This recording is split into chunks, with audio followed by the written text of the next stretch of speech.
আপনার জীবনের বাঁধন যদি ঈমান সাথে থাকে আপনি কামিয়াব। এজন্য একজন মুমিনের উচিত কোনোভাবেই তার ঈমান যেন ছুটে না যায়। আমার দ্বারা যদি কোনো কুফরি হয়, আমার দ্বারা যদি কোনো শিরিক হয়, তো আমি ঈমানের বাঁধন থেকে ছুটে গেলাম, তার মানে আমি নেক বন্ধুদেরকে হারায় ফেললাম। কি হারায় ফেললাম?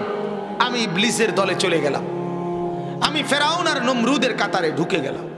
এজন্য ব্যবসা করতে করতে যেন ঈমান না হারায়, চাকরি করতে করতে যেন ঈমান না হারায়, দোকানদারি করতে করতে যেন ঈমান না হারায়, বিবি বাচ্চা পালতে পালতে যেন ঈমান না হারায়, রাজনীতি করতে করতে যেন ঈমান না হারায়। আহা, আফসোস, বহু লোক আছে সামান্য ব্যবসা করতে করতে ঈমান হারায়। পরিষ্কার তার সিদ্ধান্ত, বলে দিছে মুখে হুজুর বা কারো কাছে, ভাই সুদ ছাড়া বাজারে বর্তমানে ব্যবসা করা সম্ভব না। তাহলে এটা ওনার সিদ্ধান্ত, উনি এটা বুঝলে এলেছে। সিটারি না করলে, দোকান না দিলে, ওজনে কম না দিলে, বাটফারি না করলে বর্তমান বাজারে টিকা সম্ভব না। তাহলে আপনি অবর্তমান বাজারে টিকবেন? হ্যাঁ, তার মানে সে ফয়সালা দিয়া লাইছে যে আমাকে বাজারে টিকে থাকতে হইলে, আমাকে ব্যবসা করতে হইলে, যে যাই বলুক আমি এটা বুঝছি, আমারে সিটারি করতে হইবে, আমারে ধোকা দিতেই হবে, আমারে 1 নম্বরের 2 নম্বর, 2 নম্বরের 1 নম্বর, 3 নম্বরের 5 নম্বর, 6 নম্বরের 8 নম্বর, মানে এলোমেলো বলতে হবে। তাইলে এই লোকটা ব্যবসা করতে করতে ঈমান হারায় ফেল। বাড়ি আর বিল্ডিং তো হলো, কিন্তু ঈমান থাকলো না, ঈমান থাকলো না, ঈমান থাকলো না। তাইলে চাকরি করছে, সুদের চাকরি, সুদের কর্মচারী, সুদের কথা লিখে, সুদের কথা হিসাব করে, সুদের টাকা গুনে দেয়। তার এটা সিদ্ধান্ত, এটাই তার রিজিক, এটার উপরে তার সন্তুষ্টি, এটার উপরে সে রাজি, এটার উপরে সে সামাজিক স্ট্যাটাস বজায় রাখতেছে। তাহলে তার বুঝ হইল এটাই একমাত্র আমার বর্তমান পুঁজি, জীবন চলার জন্য মৌলিক জরুরি। তাইলে এই লোক যদি এটা তার পূর্ণ ইয়াকিন আর বিশ্বাসে হয়ে যায়, এটা ছাড়া আমার চলা সম্ভব না, তাহলে তার ঈমান আছে। তাহলে চাকরি করতে করতে ঈমান হারা, চাকরি করতে করতে ঈমান হারা, রাজনীতি করতে করতে ঈমান হারা, দলের পক্ষে বলতে গিয়ে, নেতার পক্ষে বলতে গিয়ে, ক্ষমতার পথ ধরে রাখতে গিয়ে আল্লাহর বিরুদ্ধে যাক, রসুলের বিরুদ্ধে যাক, কুফরি হোক, শিরিক হোক, মূর্তি পূজা হোক, পাথর পূজা হোক, মানুষ পূজা হোক, যা ইচ্ছা তাই হোক, তারপরও আমার ক্ষমতার চেয়ার দরকার, আমার পদ দরকার, আমার গদি দরকার, আমার একটা চেয়ার দরকার। তার বিনিময়ে আমি যত কিছু, আমার ঈমান থাকুক বা না থাকুক, আমার ক্ষমতা দরকার, আমার রাজত্ব দরকার, আমার কর্তৃত্ব আর নেতৃত্ব দরকার। হাসরের ময়দানে দেখবে দুনিয়ার কিছু মর্যাদা, সম্মান, প্রতিপত্তি, বাহাদুরি দেখাইয়া হয়তো নিচে, কিন্তু হাসরের ময়দানে দেখবে বেঈমান হয়ে থাকার কারণে কিচ্ছু নাই, কিচ্ছু নাই। কথা বুঝছেন কিনা বলেন? তাহলে ঈমান সবচেয়ে বড় পুঁজি, ঈমান সবচেয়ে বড় পুঁজি, ঈমান সবচেয়ে বড় পুঁজি। ঈমান হারা যে সর্বহারা সে, যে মাওলাকে পেল না সে কিছুই পেল, যে আল্লাহকে হারালো সে সব হারালো, যে আল্লাহকে পেল সে সব পেল। जो तू मेरा तो सब मेरा, फलक मेरा जमी मेरी। যখন আল্লাহ তুমি আমার, সব আমার, আসমানও আমার, জমিনও আমার। जो तू नहीं मेरा तो कोई शै नहीं मेरी। যখন তুমি আমার নাই তো আমার কিছুই নাই। মুজাহিদ আজম আল্লামা শামসুল হক ফরিদপুরি রহমতুল্লাহ আলাইহি বলতেন, তুমি আল্লাহকে পেয়েছো, সব পেয়েছো, তুমি আল্লাহকে পাওনি, কিছুই পাওনি। আমার শায়েখ আরিফ বিল্লাহ আল্লামা মুফতি মুশতাকুর নবী সাহেব হযরত দামাত বারাকাতুহুম বলেন, তুমি আল্লাহ হারা তাহলে তুমি সর্বহারা। যে আল্লাহ হারা সে কি হারা? সর্বহারা, সর্বহারা, সর্বহারা। বলে কই, ভাত তরকারি তো খায়, দালান বিল্ডিং তো করে, এটা তো খানা খাদ্য আর আহার নিদ্রা, এটা তো আল্লাহ তাআলা কুত্তারেও দেয়। দেয় না? শুয়োরও খাওয়ায়, হাইওয়ান জানোয়ারকেও খাওয়ায়, বাঘ ভাল্লুক হনুমানকেও খাওয়ায়। আল্লাহ তাআলা ক্ষমতা, পদ পদবী, বাড়ি দালান, বিল্ডিং, বাড়ি ঘর, এগুলো তো আল্লাহ তাআলা কাফেরকেও দেয়, বেঈমানকেও দেয়, নাস্তিককেও দেয়, মুরতাদকেও দেয়। ডাকলেও দেয়, না ডাকলেও দেয়, মানলেও দেয়, না মানলেও দেয়, সেজদা করলেও দেয়, সেজদা না করলেও দেয়, ফরমা বরদারকেও দেয়, না ফরমানকেও দেয়। রিজিক আল্লাহ ইব্রাহিমকেও দিছে, নমরুদকেও দিছে। রিজিক আল্লাহ মুসাকেও দিছে, ফেরাউনকেও দিছে। রিজিক আল্লাহ রসুলকেও দিয়েছে, আবু জেহেলকেও দিয়েছে। কিন্তু আল্লাহ তাআলা জান্নাত তো সবাইরে দিবে না। আল্লাহ তাআলা তার সন্তুষ্টি তো সবাইকে দিবে না, মহব্বত তো সবাইকে দিবে না। ভাত তরকারি আর মহব্বত তো এক কথা না, কথা বলেন না কেন? ভাত তরকারি আর মহব্বত এক কথা তো? জেলখানার আসামিরও তো, ফাঁসির আসামিরও তো ভাত তরকারি দেয়, তারও তো শোয়ার টাইম দেয়। তো তাইলে কি হয়েছে এতে? ভাত তরকারি কি মহব্বতের প্রমাণ? দালান বিল্ডিং কি মহব্বতের প্রমাণ? এজন্য ইয়া আইয়ুহাল্লাযীনা আমানু, এজন্য রব্বুল আলামিন বলেন, হে ঈমানওয়ালা, হে ঈমানওয়ালা। এ কথা যখনই বললেন মাওলা, তখনই আল্লাহ বুঝাইয়া দিলেন, হে ঈমানদার বলে আমি মূলত আমার বন্ধুত্ব তোমাকে দিয়েছি, এই জন্য আমি তোমাকে মূলত ডাক দিয়েছি, হে আমার বন্ধুগণ। আমার লাগবে না, হে আমার বন্ধুগণ। তাহলে হে ঈমানদার মানে হে আমার বন্ধু। কার বন্ধু? কার বন্ধু বলেন? আবার বলেন কার?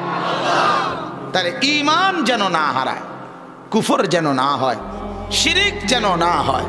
দোস্ত আমার হযরত আল্লামা মুফতি মুশতাকুন নবী সাহেব হযরত প্রায় কথা বলে, মাঝে মাঝে মাঝে মাঝে নিজের কলিজার দিকে দেখা দরকার, মাঝে মাঝে একাকী ভাবা দরকার, মাঝে মাঝে উলামায়ে কেরাম থেকে নিজেকে যাচাই করা দরকার। হুজুর এই এই কথা, এই চলাফেরা, আমার জিন্দিগি, আমার ঈমান কখনো, আমার ঈমান কোনো হারায় গেল কিনা, আমার ঈমান কোনো কুফরি মিশলো কিনা, আমার ঈমানে কোনো শিরিক জমলো কিনা, আমার ঈমানে কোনো অসুবিধা আসলো কিনা, এটা মাঝে মাঝে কি করা দরকার? আলেমদের কাছে নিয়ে যাচাই করা দরকার, নিজেকে পরীক্ষা করা দরকার, যেন মৃত্যুর আগে হলেও বুঝা কুফরির থেকে মুক্তি নিতে পারি, শিরিক থেকে মুক্তি নিতে পারি। কথা বুঝেন নাই? এমন যদি হয় আমি বুঝলামে না, এমন যদি হয় আমি জানলামে না, তো বরবাদ না? এমন একটা বিশ্বাস আমি লালন করি, হয়তো এই বিশ্বাসের কারণে আমার ঈমান নাই, দলে জগৎবাসী কেউ জানে না, বুঝলাম, কিন্তু হাসরের ময়দানে ধরা খাবে না? এটা ধরা খাবে কিনা? ইয়াউমা তুবলাস সারাইর, আল্লাহ কোরআনে বলছে, হাসরের ময়দানে তোমাদের সমস্ত গোপন বিষয় খুলে দেওয়া হবে। তুবলাস সারাইর, সব গোপন বিষয়গুলো কি করা হবে? খুলে দেওয়া হবে। ওয়া হুসিলা মা ফিস সুদূর, আল্লাহ বলে হাসরের ময়দানে তোমাদের অন্তরের ভেতরে কিতা ছিল, আল্লাহ তাআলা বলেন সেটাও তিনি খুলে দেবেন, প্রকাশ করে দেবেন। ওয়া হুসিলা মা ফিস সুদূর, সুদূরের ভিতরে, অন্তরের ভিতরে যেটা ছিল আল্লাহ তাআলা সেটাও উন্মোচিত করে দিবেন, সেটা খুলে দিবেন, একদম খুলে দিবেন। দেখো তার কলিজার ভিতরে কি ছিল, দেখো উর্ফি দিয়া বালা বালা কথা কইছে, তার ভিতরটা কত খারাপ, আজ দেখো ভেতরটা কত নিকৃষ্ট, আজ দেখো। ওয়া আসিররু কাওলাকুম আফিজহারু বিহি, আল্লাহ তাআলা বলে বান্দা আস্তে বলো আর জোরে বলো, আমি শুনি। শুনে কিনা? শুনে কিনা? হ্যাঁ, আস্তে বললে শুনে, জোরে বললে শুনে। এরপরে আল্লাহ বলে ইন্নাহু আলিমুম বিদাতিস সুদূর, তোমার অন্তরের ভিতরে কি আছে যেটার উচ্চারণ হয় না, আস্তেও না জোরেও না, এটাও আমি জানি। মনে মনে ছিল, গোপনে গোপনে ছিল, আড়ালে আড়ালে ছিল, আমি আল্লাহ তাআলা সেটাও জানি। রাত গভীরে আমি দেখি, দিনের আলোতেও আমি দেখি, শুক্রবারেও দেখি, শনিবার বন্ধের দিনও দেখি, 26শে মার্চেও দেখি, 21শে ফেব্রুয়ারিতেও দেখি। আমার কোনো ছুটি নাই, আমার কোনো বিরতি নাই, আমার কোনো বিশ্রাম নাই, আমি 24 ঘন্টা একই রকম আছি। 24 ঘন্টা কি? আল হাইয়ুল কাইয়ুম, আমি সারাক্ষণ একরকম থাকি, একরকম। লা ইউগাইয়িরুহু শাইউন, আল্লাহকে কোনো কিছু পরিবর্তন করতে পারে না, পারে না। আল্লাহকে কোনো কিছু পরিবর্তন করতে পারে না। আল্লাহকে কোনো কিছু আসর আল্লাহর উপরে প্রভাব ফেলতে পারে না।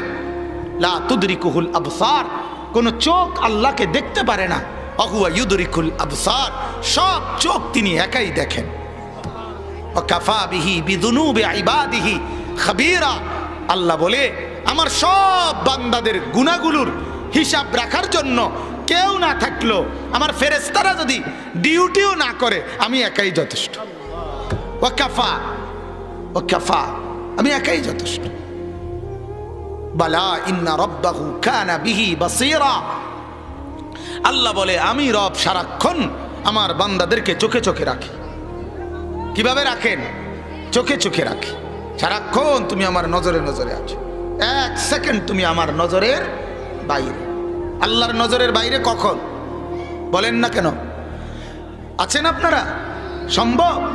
আলাম ইয়ালাম বিআন্নাল্লাহা ইয়ারা, আল্লাহ বলে বান্দা তুমি জানো কিনা আমি আল্লাহ সারাক্ষণই তো তোমাকে দেখি।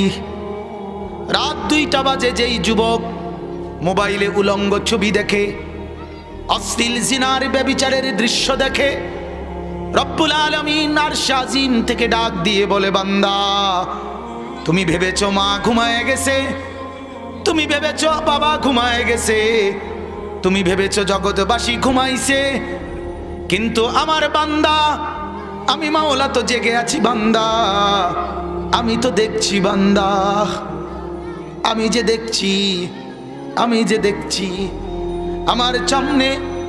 আমার সামনে রাইকা তুমি কেমনে এমন নাফরমানি করছো বান্দা, যে চোখ দিয়ে দেখছো।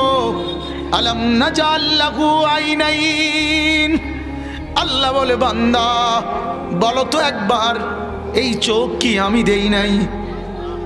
হ্যাঁ বলেন না কেন? জবাব দেন। আলাম নাজাল লাহু আইনাইন, আল্লাহ বলে আমি কি তোমাকে 2 চোখ দেই নাই? উত্তর দেন মাওলা দিয়েছেন, দিয়েছেন কিনা বলেন। লিসানাও ওয়া শাফাতাইন, আল্লাহ বলে এই যে জিহ্বা যেটা দিয়ে তুমি কথা বলো এটা কি আমি দেই নাই? কে দিয়েছে? ওয়া শাফাতাইন, 2টা ঠোঁট আমি মাওলা দেই নাই? দিয়েছেন কিনা বলেন। আলাম নাজালিল আরদা মিহাদা, আল্লাহ বলেন এই জমিনটাকে তোমাদের জন্য বিছানার মতো বানিয়ে দিয়েছি, এটা কি আমি করি নাই? ওয়াল জিবালা আওতাদা, পাহাড়গুলোকে পেরেকের মতো খুঁটির মতো আমি কি বানাই নাই? বানাইছেন কিনা? ও খালাকনাকুম আজওয়াজা, তোমাদেরকে জোড়ায় জোড়ায় নারী আর পুরুষের বাঁধনে আমি আল্লাহ কি তোমাদেরকে বানাই নাই? কে বানিয়েছে? ওয়াজালনা নাওমাকুম সুবাতা, 2 চোখের ঘুম আমি মাওলা কি দেই নাই? দিয়েছেন? বলেন দিয়েছেন কিনা? আরে বারবার বললে সমস্যা কি? বলেন। ওয়াজালনা নাওমাকুম সুবাতা ওয়াজালনাল লাইলা লিবাসা, আল্লাহ বলেন রাতটাকে চাদর দিয়ে অন্ধকারের কালো রং দিয়ে আমি কি ঢেকে দেই নাই? দিয়েছেন, দিয়েছেন। ওয়াজালনান নাহারা মাআশা, কামাই রোজগারি আর উপার্জনের জন্য দিনটাকে আলোকিত আমি কি করি নাই? হ্যাঁ। ওয়াবানাইনা ফাওকাকুম সাবান শিদাদা, মাথার উপরে শক্ত মজবুত 7টা আকাশ আমি কি বানাই নাই? এত কিছু যেই মাওলা দিলাম, চতুর্দিকের সব আমার দেওয়া, মাথার চুলের নিচ উপর থেকে পায়ের নখ সব আমার দেওয়া, ভেতরের সব আমার, বাইরের সব আমার, ডানের সব আমার, বামের সব আমার, সামনে যা সব আমার, পিছনে যা সব আমার, আসমানে যা সব আমার, জমিনে যা সব আমার। লাহু মা ফিস সামাওয়াত, 7 আসমান আমার, ওয়া মা ফিল আরদ, জমিনও আমার, ওয়া মা বাইনাহুমা, মাঝের সব আমার, ওয়া মা তাহতাস সারা, 7 তবক জমিনের নিচে যা তাও তো আমার। বান্দা সব আমার, সব আমার, আমি কেন কিছুই পেলাম না? আমি কেন সেজদা পেলাম না? আমি কেন জিকির পেলাম না? আমি কেন 40 বছরে কোরআন তিলাওয়াত পেলাম না? আল্লাহ ব্যবসায়ীদেরকে যেন ডেকে বলছে, হে পদ্মকোট বাজারের ব্যবসায়ী, আজ মাগরিবের বেলায়, এই একটু আগে মাগরিবের নামাজের আজান যখন হলো, যেই নাফরমান ব্যবসায়ীগুলো মাগরিবের নামাজ পড়লো না, তোরা মাহফিলের কি আয়োজন করলি? এই বেটারা, তোরা কিসের মাহফিলের আয়োজন করলি বেটা? নাফরমান। হ্যাঁ, কি দরকার ছিল মাহফিলের ইন্তজাম করে বেটা? আমার কথা পরিষ্কার, আমি বড় শক্ত মানুষ, দোয়াজ করার মতো মানসিকতা আমার কোনো সময়ই নাই। বলেন, এদেরকে জিজ্ঞেস করেন কি দরকার ছিল এই মাহফিলের আয়োজন করে? কেন সেজদা দিলা না? কেন সেজদা দিলা না? কেন নামাজ পড়লো না?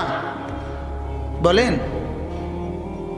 আপনাদের যাদের ছেলে মেয়েরা আজ মাগরিবের নামাজ পড়লো না, আপনারা বাবা পরিচয় দেন কেমনে? ওই নাফরমানের বাপ আপনি বলেন কেমনে? শরম লাগে না? এই মিয়ারা, যাদের ছেলে নামাজ পড়ে না, ওই বাপ তুমি মুখ দেখাও কেমনে? ওই ডাকাতের লেগে তুমি বিদেশ যাওনের বিষা টোকাও কা? হ্যাঁ, ওই জানোয়ারের জন্য তুমি বিল্ডিং করো কেন? ওই অসভ্য মহিলা, যেই বিবি তোমার বেপর্দা বাজারে বাজারে ঘোরে, ওই জানোয়ারের স্ত্রী তোমার, তুমি স্বামী, এটা পরিচয় দাও কেমনে? মুসলমান, লজ্জা লাগে না? হ্যাঁ, বলেন মিয়া।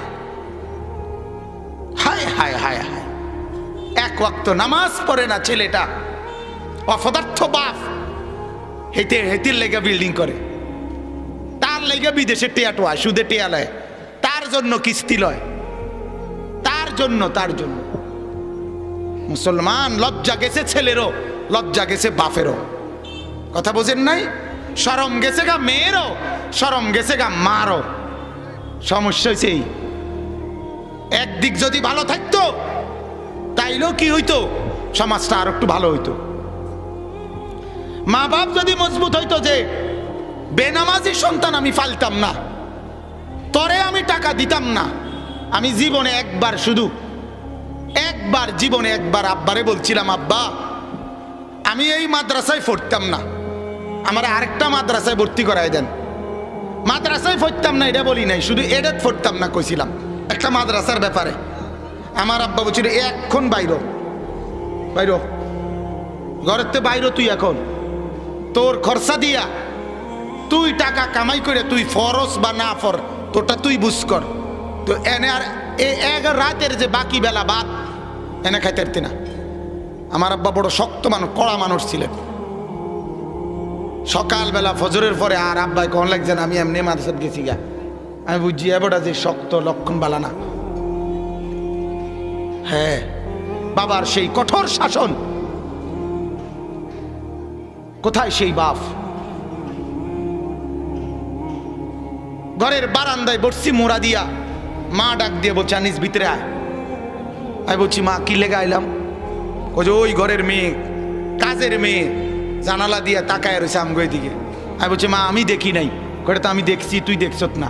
তো তাই মাইয়া দেখছে, এই জন্য ডাক দিয়ে নিয়ে আসছে। মার নজর রাখছে, মা বাবা নজর রাখছে। বাবার পাহারা, মার পাহারা, সন্তান কোরআন পড়নেওয়ালা হয়েছে। আজ মারও খবর নাই, বাবারও খবর নাই, দাদারও খবর নাই, দাদিরও খবর নাই। বুড়ারা সব বন, বিড়ি, পান, সিগারেট, সাদওয়ানের গপ মারা, এটার মধ্যে পুরা জিন্দিগি শেষ করে দিতেছে। বুড়াগুলোর কামে শুধু এটা, বইয়া বইয়া পান খাইব ডেলি সারাদিনে 30 বার, আর বন খাইব, বিড়ি খাবে, আর শুধু ফালতু আজাব সাদওয়ানে বইয়া বইয়া গপ মারে, আর কোনো কাজ নাই। অথচ এই বুড়ো মানুষগুলো ইচ্ছা করলে সমাজের ছেলেগুলোকে নামাজি বানাইতে পারে না। না, তারার কত হলো বিড়ি, বন, চা, পান, সুবারি, আপেল, মালটা, এড়িয়ে জিন্দিগি। কয় শুনে না, কাউজের কয় তো শুনে না। তো না হইলে আমনে এই নাতির এই অপদার্থ নাফরমানের মালটা খানকা। আপনার শরম লাগে না? বেনামাজি নাতির মালটা খানকা, তার আপেল খানকা, আপনি না কইলেন শুনে না, তো আপনিও শুনলেন না তার কথা। ঠিক আছে, তুই জন আমার কথা শোনো না, তোর আপেল খাইলাম না, তোর মালটা খাইলাম না বেড়া, কথা বলেন না কেন? আল্লাহ আপনারে হায়াত দিত না? কথা বল, আল্লাহ বাঁচাবে না তো? তাইলে তাইলে এজন্য এক নম্বর জরুরি কথা এটা, ঈমান যদি ছেলের চলে যায় আপনার বংশ শেষ। মেয়ের ঈমান যদি চলে যায় আপনার বংশ শেষ। আপনার ঈমান যদি চলে যায় আপনার সারা জিন্দেগির মেহনত শেষ। শেষ কিনা বলেন? সব শেষ কিনা বলেন? ঈমান হারা তো সব হারা, ঈমান আল্লাহ হারা তো সর্বহারা। এজন্য খেয়াল করা কুফরি যেন না হয়, শিরিক যেন না হয়। কারণ ঈমান এটা এত বড় পুঁজি, ঈমানটা নিয়ে শুধু শক্ত করে যদি দাঁড়ায় থাকতে পারি তা আমি আল্লাহর বন্ধু। আমি আল্লাহর কি? আর আল্লাহর বন্ধুর ঠিকানা কোথায় বলেন না কেন? বন্ধুরা সব থাকবে কোথায়? ফাদখুলি ফি ইবাদি ওয়াদখুলি জান্নাতি। আল্লাহ বলে আমার বন্ধুরা সব জান্নাতে, আও একসাথে আও, একসাথে আও। আদাতু লিইবাদিয়াস সালিহিন, লিইবাদিয়াস সালিহিন। বাপরে বাপ, এইসব মজাদার কথা আল্লাহ, যে আমি আমার নেক আমলকারী বান্দাদের জন্য বানিয়েছি। আদাতুর মধ্যে একবার আমি আছে, বুঝছো নি মানুষ? আবার লিইবাদির মধ্যে আছে, আবার আছে আদাতু লিইবাদি আস-সালিহিন। আমি আমার প্রিয় বন্ধুদের জন্য বানিয়েছি এমন জান্নাত। আল্লাহ কয় আমি শুধু এটা একটা স্যাম্পল কই, মালা আইনুন রাআত, কোন চোখ দেখে নাই, ওয়ালা উদুনুন সামিআত, কোন কান শুনে নাই, ওয়ালা খাতারা আলা কলবি বাশার, কোন অন্তর কল্পনাও করে নাই। আমি আমার বন্ধুদের জন্য বানিয়েছি। মনে মনে যেন আল্লাহ তাআলা খুব মজা করে মহব্বত করে বলতেছেন, আমি আমার বন্ধুদের জন্য বানাইছি। এটা আমি আমার বন্ধুদের জন্য বানিয়েছি। জান্নাত আমি আমার বন্ধুদের জন্য বানিয়েছি। আমার দুশ্মনকে আমি জান্নাত দেব না, ভাত খাওয়ামু দুনিয়া। ওয়াদারনি ওয়াল মুকাদ্দিবিনা উলিন নিআমাতি ওয়া মাহহিলহুম কালিলা। আল্লাহ বলে আমি অল্প কিছু সময় নাফরমানকে দুনিয়া খাওয়াবো। বেটা খাক, ভাত তরকারি তো খাইতে থাকো, খাইতে থাকুক। দালান বিল্ডিং এ তো আচ্ছা বানাক না, অসুবিধা কি?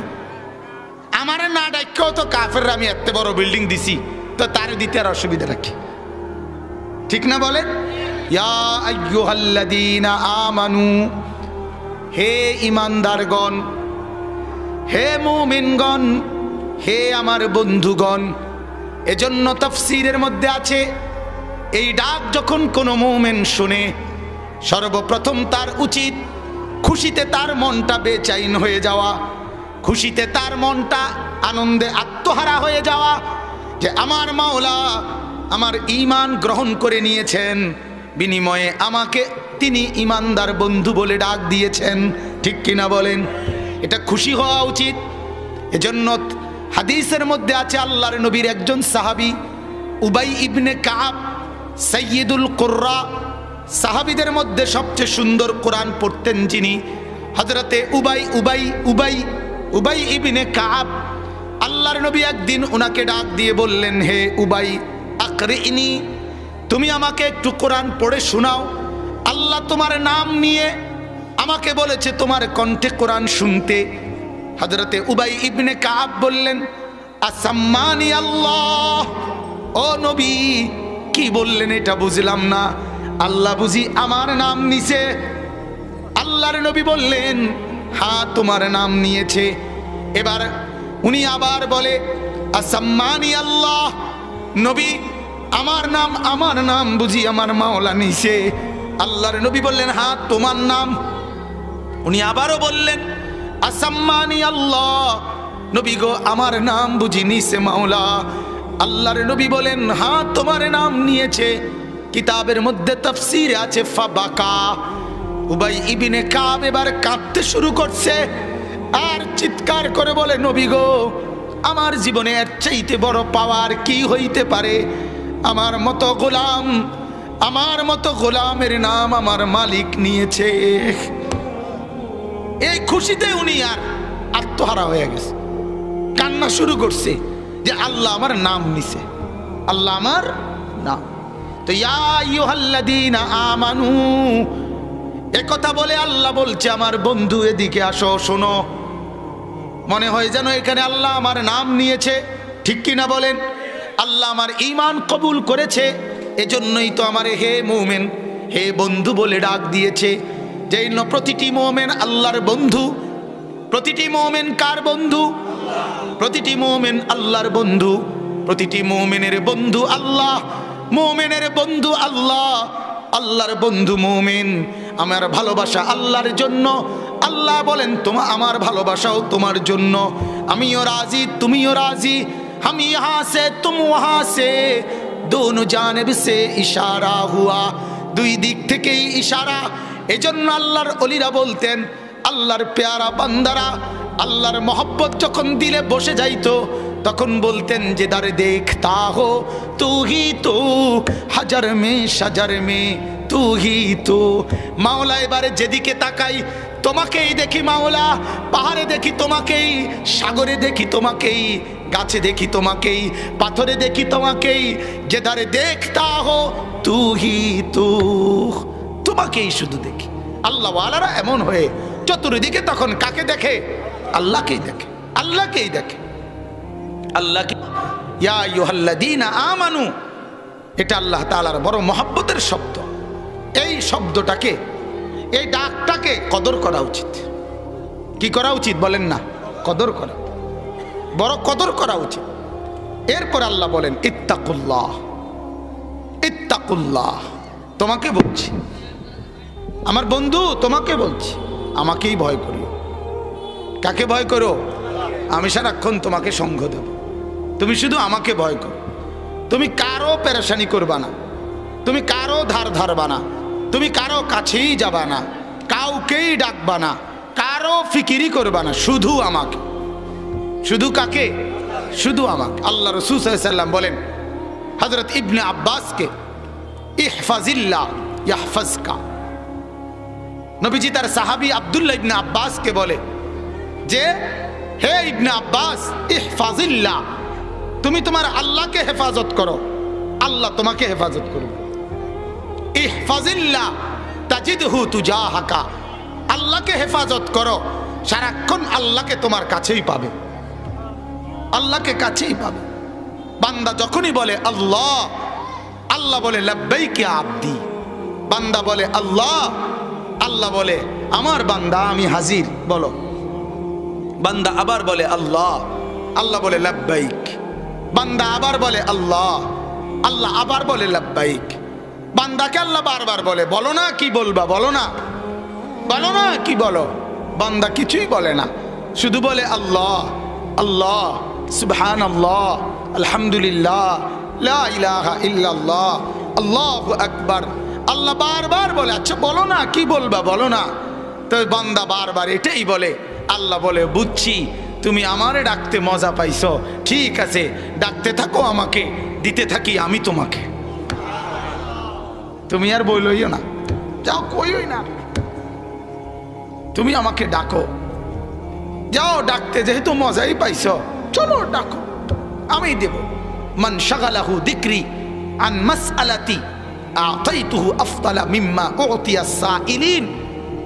হাদিসে কুদসি আল্লাহ বলে আমার যে বান্দা আমাকে ডাকতে ডাকতে চাইবার আর সময় পায় নাই, দোয়া করবার আর টাইম পায় নাই, আবেগে শুধু ডাকছে আর ডাকছে, ডাকছে আর ডাকছে।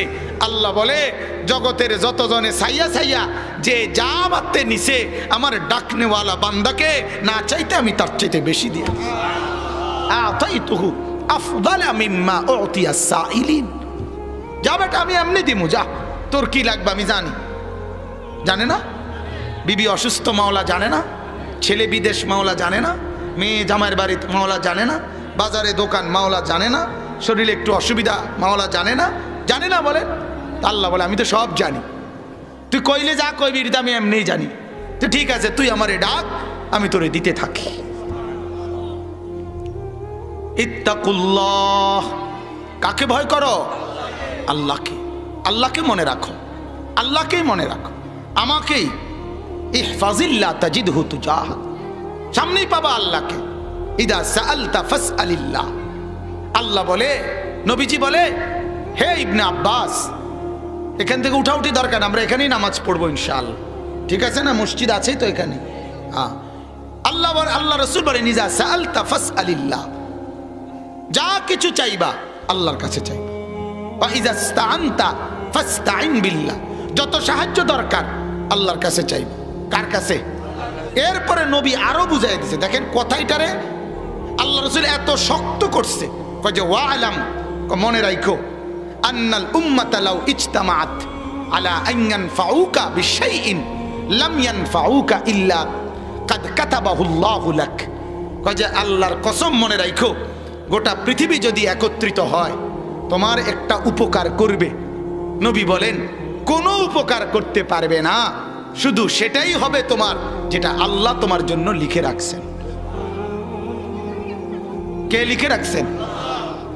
হাদিসের একটা আশ্চর্য কথা হইল, এই হাদিস এটা যেখানে কইছে নবীজি, কইয়া লাস্টে এটা কইছে, ওয়ালা বিজতামাউ আলা আন ইয়াদুররুকা বিশাইইন লাম ইয়াদুররুকা ইল্লা বিশাইইন কাদ কাতাবাহু আল্লাহু আলাইকা। সবাই মিলে যদি তোমার কোনো ক্ষতিও করতে চায়, পারবে না, অতটুকুই হবে যতটুকু আল্লাহ তোমার জন্য লিখে রাখছেন। এইটা বলে নবীজি এরপরে কি কইছে জানেন? আশ্চর্য কথা। আল্লাহ রাসূল বলেছে, রুফিআতিল আকলাম ওয়া জাফফাতিস সুহুফ। নবী বলে, ইবনে আব্বাস শোনো, এর দূর পর্যন্ত কথা লেখা আল্লাহ তাআলা কলম তুলে নিছে, কালি শুকাইয়া লাইছে তকদিরের মধ্যে, আল্লাহর সিদ্ধান্তের মধ্যে, এরপরে আর কথা নাই। এটাই শেষ কথা। বুঝেন না কথাটা? এরপরে আর কি নাই? কলমও নাই, কাগজও নাই, কালিও লেখ নাই, এটি সব গুছাই লাইছে, গুছাই লাইছে, এই কথাটা লেখা। তার মানে এ কথার উপরে মাওলা আল্লাহ তাআলা ফয়সালা দিয়ে দিছে যে কেউ কিছু করতে পারবে না, করব শুধু আমি আল্লাহ। আমি দিলে করোনা হবে, আমি না দিলে করোনা হবে না। 1 লক্ষ মানুষ যদি আজকের একদিনে করোনায় মারা যায়, তবুও ইমানদার একজনও ঘাবড়াইবার কিছু নাই, যেন না জানি আমি নি মরে যাই। না, হায়াত থাকলে আপনি মরবেন না, না থাকলে আপনি বাঁচবেন না। লেখা থাকলে রিজিক পাবেন, লেখা থাকলে হায়াতও পাবেন, লেখা না থাকলে রিজিকও পাবেন না, লেখা না থাকলে হায়াতও পাবেন না। কথা বলেন না কেন? হযরতে ওমর কিতাবের মধ্যে আছে বাইতুল মুকাদ্দাস, নাম শুনছেন না? এটা এমনি বন্ধ রাখছে, বাহিরের ইচ্ছা করেই বন্ধ রাখছে, বাহিরে নামাজ হচ্ছে না অন্যান্য জায়গায়, এজন্য।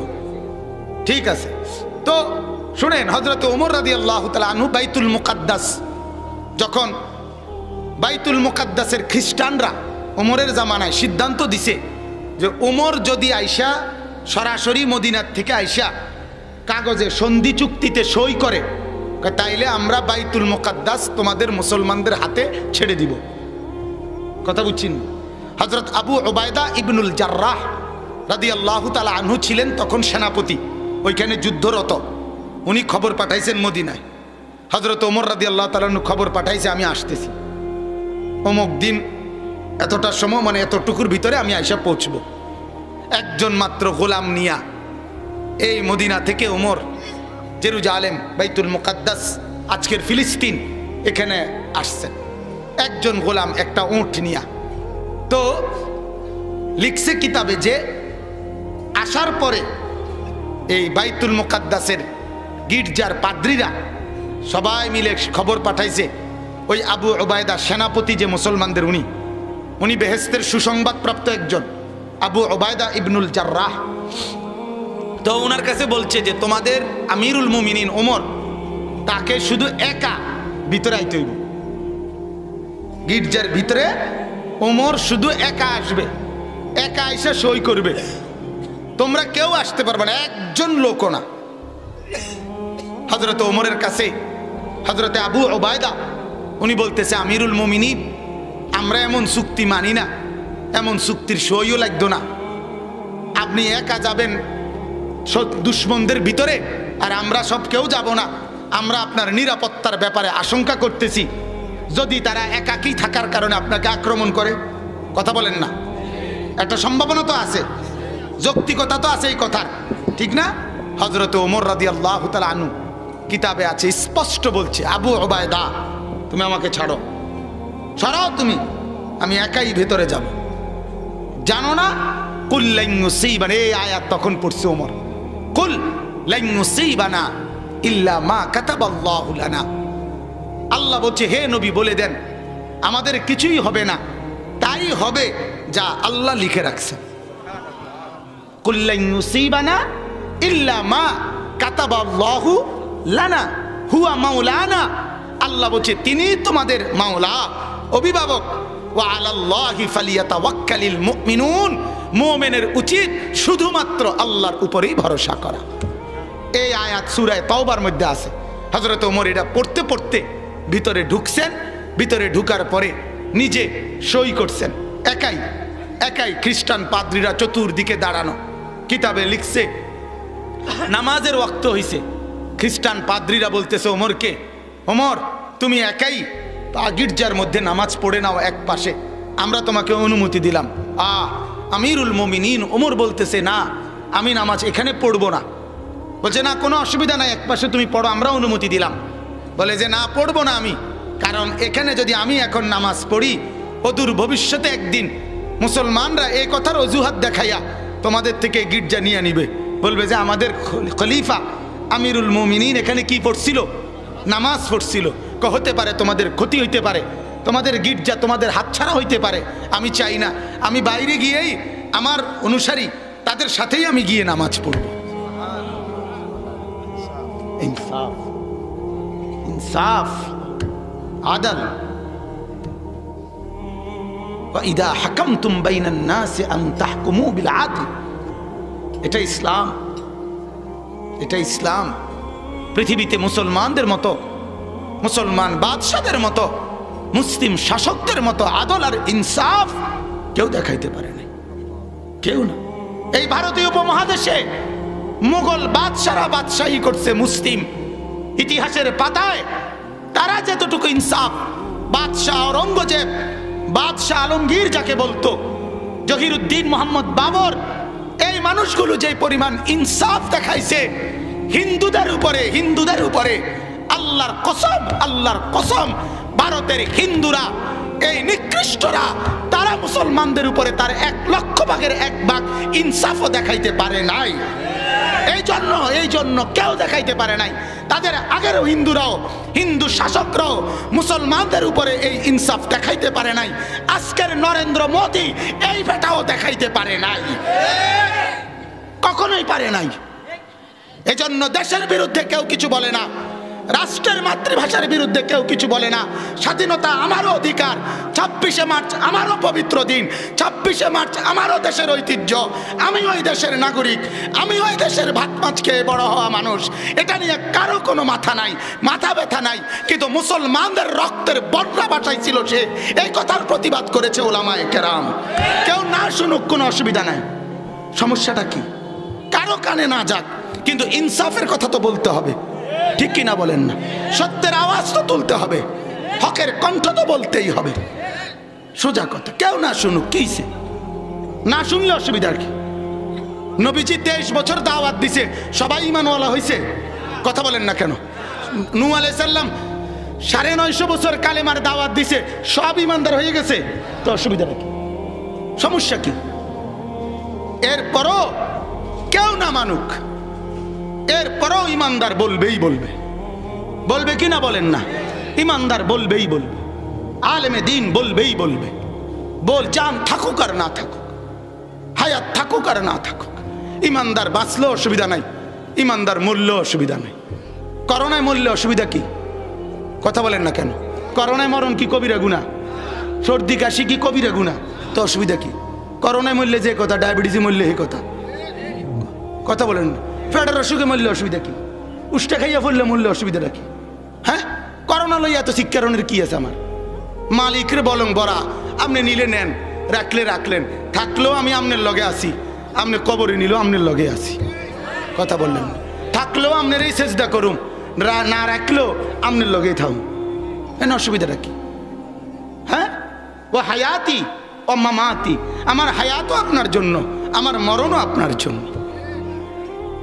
মক্কার কুরাইশ আবু সুফিয়ান হজরতে খুবাইব একজন সাহাবীকে ফাঁসিতে ঝুলাইছিল। তারা ঝুলাইবার আগে বলছিল আবু সুফিয়ান, খুবাইব তোরে আমরা এখন ফাঁসিতে ঝুলাইয়া তোর লাশ ছাগলের চামড়া যেভাবে ছিলে ফেলে এইভাবে উঠে এলাম। হজরতে খুবাইব বলছে, ফালাস্তু বালি হিনা উক্তালু মুসলিমান, আরে মুসলমান হয়ে মরলে, ইমান নিয়ে মরতেছি, আমার আর অসুবিধাটা কি? তুই সিরালা নলে ফাইরালা, অসুবিধাটা কি বেড়া? কথা বলেন না কেন? হযরতে আব্দুল্লাহ ইবনে জুবায়ের নবীজির সাহাবী হাজ্জাজ ইবনে ইউসুফের মোকাবেলায় যুদ্ধ করতে গিয়ে শাহাদাত বরণ করছিলেন। তো যেদিন শহীদ হয়, শেষ লম্বা ঘটনা, মানে মূল কথাটা বলছি, ওনার মা হযরতে আসমা নবীজির মহিলা সাহাবী, ওই যে হযরতে আয়েশার আপন বোন আবু বকর সিদ্দিক রাদিয়াল্লাহু তাআলা আনহুর মেয়ে আসমা, এই আসমার ছেলে আব্দুল্লাহ। হযরতে আসমা তখন শেষ বয়স, অন্ধ হয়ে গেছিলেন, চোখে দেখতেন না। এই ছেলে আব্দুল্লাহ ইবনে জুবায়ের মার কাছে আইসা, অন্ধ মা ওনার কাছে আইসা বলছে, মা আমার সাথে আর কেউ নাই, সব শহীদ হয়ে গেছে আমার বাহিনী। আব্দুল্লাহ ইবনে জুবায়ের আমাকে এখন যে কোনো মুহূর্তে মা শহীদ করে ফেলবে, হত্যা করে ফেলবে মা, হাজ্জাজ ইবনে ইউসুফ। তো আপনি মা আমারে বলেন, আমি কি এই মুহূর্তে আত্মসমর্পণ করব না যুদ্ধ করে যাব? হযরতে আসমা বললেন, বাপ যদি, বাহ, মা কি বলে? মা বলতেছে, বাপ যদি তুমি সত্য আর ন্যায়ের জন্য যুদ্ধই করে থাকো, তাহলে তোমার সাথীরা যে পথে গেছে তুমিও তো সেই পথেই যাবা। আর যদি আত্মসমর্পণ করেই ফেলো, তাহলে তোমার যেই সাথীরা শহীদ হইল তাদেরকে তো তুমি বরবাদ করে দিলা। তাদেরকে কি জবাব দিবা হাসরের মাঠে? কথা বোঝেন নাই? এরারে কি কইবা? এরা তো জিজ্ঞাসা করবে, আমরা তো আপনার কথায় জান দিছিলাম, আপনি শেষে গিয়ে কি করলেন কেন? তখন তুমি কি বলবা বাপ? তখন উনি বলছে, মা আমি বুঝছি মা, তবে আমার ভয় হয় এই তখন বলছে, মা আমি যুদ্ধ করতেই রাজি মা, আমিও জান দিয়ে দেব আমার সাথীদের পথে, তবে মা আমার একটাই শুধু ভয় মা, ওই হাজ্জাজ আমার লাশটাকে ছিন্ন ভিন্ন করে ফেলবে, আমার লাশ টুকরা টুকরা করে ফেলবে বা। তখন মা আবার বলতেছে, অন্ধ মা বলতেছে, বাপ বকরি জবাইয়ের পরে তারে আর কি করে এটা বকরি আর খবর রাখে না, বকরি আর এটার ধারে না। এরপরে বলছে, মা তো ঠিক আছে মা, যুদ্ধই আমার শেষ ফয়সালা, আমি জিহাদের ফয়সালাই নিলাম মা, তবে মা দোয়া করে দেন মা। তো এরপরে মার কাছে গেছে উনি, আজীব কথা, মার কাছে গেছে আর মা এমনি জড়াইয়া ধরছে ছেলেকে, অন্ধ তো জড়াইয়া ধরছে, আরই দেখে ওনার গায়ের মধ্যে লৌহ বর্ম, মানে লোহার বর্ম পড়া, যুদ্ধের পোশাক আর কি। মা আবার হাত সরাই এলেছে, বলছে, মা তুমি হাত সরাইলা কেন? বলতেছে, মা বাপ কি পড়ছো? তুমি না বলে জান দিতে রেজি, তুমি না বললা জান দিবা, এটা কে গায়ে লাগাইছো? বলছে, মা এটা লৌহ বর্ম। বলছে, বাপ খুলে ফেলো লৌহ বর্ম, আল্লাহর জন্য তাজা খুন দিয়ে দাও। তো উনি খুলেই ফেলছে, এরপরে ওই দিনেই শাহাদাত বরণ করছেন। তাইলে বাপ আল্লাহকে সাথে নিয়ে থাকা, কাকে সাথে নিয়ে? আল্লাহকে। ইত্তাকুল্লাহ, হরদম কাকে নিয়ে থাকা? আল্লাহ। সুখে থাকলেও আল্লাহ, দুঃখে থাকলেও আল্লাহ, পেলেও আল্লাহ, না পেলেও আল্লাহ, সুস্থ থাকলেও আল্লাহ, অসুস্থ থাকলেও আল্লাহ, গোটা পৃথিবী পক্ষে হলেও আল্লাহ, বিপক্ষে গেলেও কে? আল্লাহ। হাক্কা তুকাতিহি, সর্বোচ্চটুকু দিয়ে আল্লাহকে রাজি রাখা। কাকে রাজি রাখা? ওয়ালা তামুতুন্না ইল্লা ওয়া আনতুম মুসলিমুন। আল্লাহ তাআলা বলে, বান্দা তোমাকে আমি আবারও বলছি, সর্বদাই তুমি থাকবা আমাকে নিয়ে। কাকে নিয়ে? কাকে নিয়ে বলেন? আল্লাহকে নিয়ে। গুনাহ করা যাবে না, নাফরমানি করা যাবে। তাকওয়া, আল্লাহকে নিয়ে সর্বদা বান্দা থাকে, এটা বোঝা যায় কয় ভাবে? 3 ভাবে। হযরত আব্দুল্লাহ ইবনে মাসউদ বলে, আইয়ুতাআ ফালা ইউসা, সর্বদা আল্লাহর আনুগত্য করা, কখনো নাফরমানি না করা, সে সারাক্ষণ আল্লাহকে নিয়ে থাকে, বোঝা যায় সে মুত্তাকি। সে কি? 2 নাম্বার, আইয়ুযকারা ফালা ইউনসা, সর্বদা আল্লাহকে স্মরণ করে, জিকির করে, কখনোই আল্লাহর জিকির ভুলে যায় না, সে মুত্তাকি।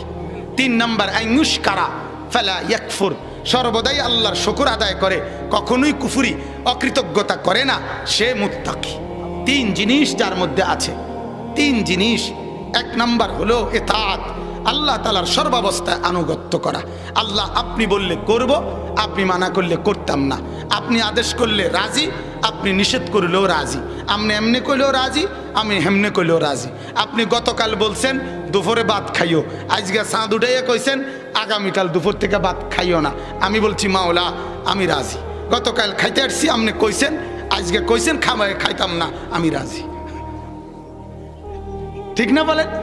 রোজা মানে কি এটা না? কথা কর না কেন? রোজা মানে কি এটা না? রোজা মানে মাওলারে এটা বলা, মাওলা গতকালকে আপনি কইছেন দুপুরে খাইতাম, আমি খাইছি, অনুমতি ছিল।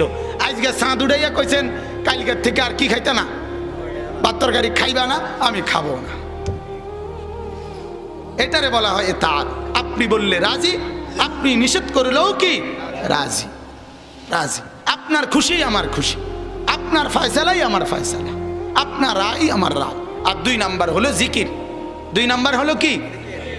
সারাক্ষণ আল্লাহকে ডাকা। কাকে ডাকা? এমন কেমন জিন্দিগি 3 ঘন্টা হইছে একবার মুখের থেকে সুবহান আল্লাহ বের হলো না, আল্লাহ বের হলো না, হায় না ফরমান। এটা কেমনে সম্ভব? কেমনে সম্ভব? সকাল থেকে সাদু আন্দার রাত পর্যন্ত কত মানুষের কত শিক্ষা রে কাস্টমারের লগে, কিন্তু তার জবানে একবার আল্লাহর নাম বের হয় না। আয় হায় হায়, অটো ড্রাইভার, সিএনজি ড্রাইভার কত শতবার যে কয় দেবিদ্দার দেবিদ্দার দেবিদ্দার দেবিদ্দার দেবিদ্দার দেবিদ্দার, তোর বাপেও তো এতবার কইছে না, তুই যতবার কইস। কথা বলেন না কেন? তোর 14 গোষ্ঠীও তো এতবার কইছে না, তুই যতবার দেবিদ্দার কইস। তুই এতবার দেবিদ্দার দেবিদ্দার কইতে এলি, তুই একবারও সুবহানাল্লাহ কইতে এলি না। কথা বলেন না কেন? তাইলে না, এমন যেন না হয় যে আমার মালিকের কথা আমি ভুলেই গেছি। এটা কি না তাকওয়া? তাহলে সর্বদা কাকে মনে রাখা? 3 নাম্বার হলো শুকর। 3 নাম্বার হলো শুকর। শুকর, সুখে যা দিছে মাওলা আলহামদুলিল্লাহ, যা দিছে কি আলহামদুলিল্লাহ, কম দিছে বেশি দিছে, সুখে রাখছে দুঃখে রাখছে, সুস্থ রাখছে অসুস্থ রাখছে, পাইছি না পাইছি, সর্বাবস্থায় কি আলহামদুলিল্লাহ। কি লেগা? যুক্তির কথা হইল শুকর ছাড়া বান্দার অন্য কোনো কিছু বলার কোনো অনুমতি নাই। কি লেগে জানেন? বোঝেন নাই কথা? মানে কৃতজ্ঞতা ছাড়া আপনি অন্য কিছু কেমনে বলবেন? কারণ আমনের কিতা বুঝছেননি আমার কথা? মাথার চুল থেকে পায়ের নখ পর্যন্ত, ভেতর বাহির এবং জগতের যা কিছু আমনের কুন্ডা। তো তাহলে আমনের যেহেতু কিছুই না, এবার আপনারা ফানি ভাত দিলে আপনার অসুবিধাটা কি? গরম ভাত দিলে আপনার অসুবিধা কি? আমনের কিতা বোঝেন নাই কথা? এটা আমনের কিতা, আমনের তো কিচ্ছু নাই। তো যেখানে আপনার 1 টাকার খরচ নাই, আমনের কোনো পুঁজি নাই, সেখানে আপনার যা দেয় আপনি শুকর করতেন নাকি গাঁড় ফাঁক দিবেন? হ্যাঁ, গাঁড় ফাঁক দিলে যদি ফেরেশতা একটা টানা চটকনা ভরে বাতিজার ফুট, তোর কিতা? এই তোর কি জমি? এটা তোর বাপের জমি, কার? তো তোর কি? এই জন্য মূলত যুক্তি তো শুকর ছাড়া উপায় নাই, কারণ আপনার তো কিছু নাই, আমার তো কিছু না, তাহলে আমি শুকর না করলে হইব কেমনে? এই জন্য আমার উচিত, বুদ্ধিমান তো সে যে শুকর কইরা, যেহেতু উনারে সব যে দূর পারি, উনারে শুকর কইরা কইরা একটু বাড়াই। এই জন্য মালিক বলছে লা ইন শাকারতুম লা আযীদান্নাকুম, তুই বেড়া আস্তে আস্তে বাড়া, বেড়া বাড়া, তুই শুকর কর, আমি বাড়ায় দেব। আল্লাহ যখন দেখবো কিরে বাবুরে তে ফানি ভাত খাইয়েও কয় আলহামদুলিল্লাহ, যা এবার তোরে গরম ভাতের বালতি চুবাইয়ে দিব, যা খা। আমি তো এটা বুঝি আমার জীবনে আমি শুকর দেখছি। জীবনে ছাত্র জীবনে ভাতের প্লেটে কাঞ্চি মিয়া কাঞ্চি, চোখের পানি পড়ছে, একটু ভালো তরকারির লেগা, দুগা ভাতের লেগা কষ্ট পাইছি। আজ ভাত আমার ফিসে ফিসে দৌড়ায়, আমি আমার ভাতের আগে দৌড়াই। কত মানুষে যে খানা লইয়া দৌড়ায়, মানে হুজুর কোন রকমে হাতটা দুইয়া যান, না হাতও দুম যাইতো না, ঠ্যাংও দুম যাইতো না, আমার সময় নাই। আলহামদুলিল্লাহ, আল্লাহ আমাদেরকে মাফ করে দেন। অতএব আল্লাহ তাআলা বললেন ওয়ালা তামুতুন্না ইল্লা ওয়া আনতুম মুসলিমুন। বান্দা পূর্ণ মুসলমান না হয়ে মইরো না, কবরে আইসো না। মজার কথা হলো এটাই, আল্লাহ বলছে দুনিয়া ইমান ছাড়াও চলতে পারবা, দুনিয়া নাফরমানি কইরাও কাটাইতে পারবা। বান্দা কবরে ইমান না নিয়া, ইসলাম না নিয়া আইসো না, তাইলে এক সেকেন্ডও ফিডার থেকে মাপ পাইতা না। দুনিয়া পাইবা, দুনিয়া ইমানদার না হইলো সুখে থাকতে পারবা। বা তরকারি খাওয়ামু আমি সব দিতে পারি, দুনিয়ায় 70 বছরে একদিনও বিপদ নাও হইতে পারে ইমান না থাকার পরেও, কিন্তু কবরে আইসো না কি ছাড়া? ইমান ছাড়া, ইসলাম ছাড়া, দিন ছাড়া আইসো না কবরে। ওইখানে কিন্তু আমি একটা সেকেন্ড ফিডার থেকে মিস দিতাম। এই জন্য দুনিয়াতে নাফরমান যারা, তারা দুনিয়া থাকতে লাভ, কথা কয় না, তার লাভ কি? তার মরলে তার মুশকিল। এই জন্য অনেক মানুষ যে আছে, আমার বড় আফসুস লাগে, অনেক লোক আছে এই বিল্ডিং এর শেষ করতে এলে এরপরে মইরেও আর দুঃখ নাই, আপনি মইরা চাইয়েন। এই জিগা বিয়ে দিতে এলে আর মইরা দুঃখ নাই, আপনি মইরা খবর দিয়ে নাম করে জানাইয়েন আপনার কি দশা হয়েছে। আপনি মইরেন না, বেনামাজি তুমি মইরো না, হারাম কর তুমি মইরো না, সুদ কর তুমি মইরো না, দরকার হলে কিস্তি লই হইলো তারপর বাচ্চা থাও, চাও আরো কিছু কিস্তি লও, মইরো না তুমি। মরলে মুশকিল হইব তোমার, মরলে তোমার বাইরে সোজা করে নেবে একদম। আল্লাহ আমাদেরকে মাফ করে দেন। আল্লাহ পদ্মকুট বাজারের ব্যবসায়ী এবং মসজিদওয়ালারা সবাই মিলে এই মাহফিলের আয়োজন করেছেন। আল্লাহ তাআলা আপনাদেরকে উত্তম থেকে উত্তম বিনিময় দান করেন। রমজানকে কদর করবেন, 5 ওয়াক্ত নামাজ জামাতে পড়বেন, ইফতার সেহরি ঠিক টাইম মতো আদায় করবেন, ইফতারের আগে দোয়া করবেন, 20 রাকাত পূর্ণ তারাবি পুরা মাস ধীরে সুস্থে তারাবি পড়বেন, সারাদিন জিকির তসবিহ কোরআনুল কারীমের তেলাওয়াত করবেন। আল্লাহ আমাকেও তৌফিক দান করেন, আপনাদেরকেও তৌফিক দান করেন। এখন একটা জরুরি কথা হইল, এখন কিন্তু এশার নামাজের বিরতি, মেহেরবানি করে এখন বিড়ি ধরানোর বিরতি না। কাজে আল্লাহর ওয়াস্তে কেউ এদিক সেদিক গিয়ে বিড়ি ধরাইয়েন না, এবং আর কোথাও গিয়ে নামাজও পাইতেন না। ঠিক নি কথা? নামাজ পড়ার সুরত এখন জামাতে কোথায়? এখানেই। কাজে যাদের অজুর জরুরত জলদি অজু করে মসজিদে এসে প্রবেশ করেন ইনশাআল্লাহ।